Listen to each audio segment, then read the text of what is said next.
The Family Office Association was founded in 2007 as a peer network for single-family offices. Family Office Governance. There are whole courses and books on governance. Here we will share a few observations from the perspective of the unique challenges faced by family offices.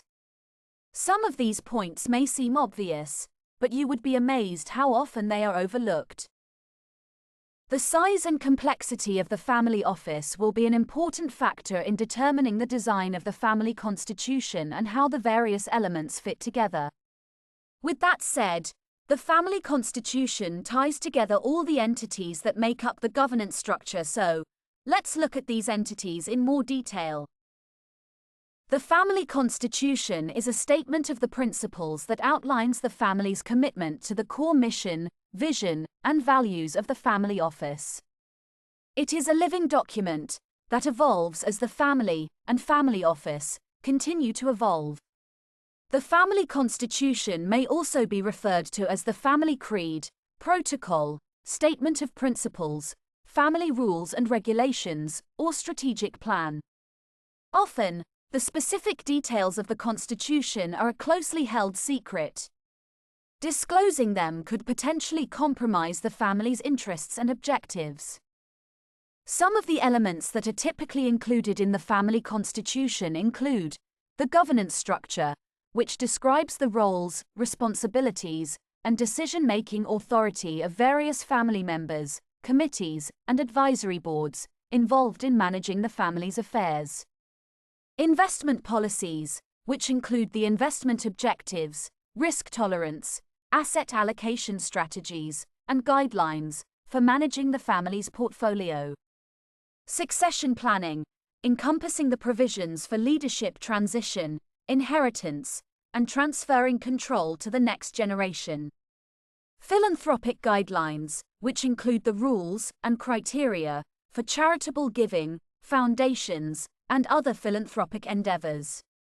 Conflict resolution mechanisms, which spell out procedures for resolving disputes among family members. And, lastly, confidentiality and privacy provisions, which contain measures for maintaining the confidentiality of the family's affairs and protects their privacy. The next governance entity to consider is the Family Assembly, which comprises the universe of family members, often delineated by major family groups. Think of this as cousins and other shareholders that are not actively engaged with the family office. The purpose of the Family Assembly is to bring the family together, share information, and avoid potential conflicts. When the Family Assembly becomes too large or unwieldy, a family council may be created to drive specific, strategic initiatives for the family. The Family Council is a working body to deliberate on family business and family office issues. It may also be referred to as the Supervisory Board, the Inner Council, or the Executive Committee. The Family Council is responsible for suggesting names of candidates for board membership, drafting and revising family position papers on its vision, mission, and values, drafting and revising family policies such as family employment, compensation, and family shareholding policies, and dealing with other important matters of the family. Span of control is clearly an important factor in determining the size and scope of the Family Council. The Advisory Board is a group of external experts who provide important insights to the family office. Typically, the Advisory Board consists of independent advisors who do not hold voting rights. This means advice can be freely given, but there is no accountability or legal responsibility tied to the advice. It also means the advice may not be systematically followed by the family office.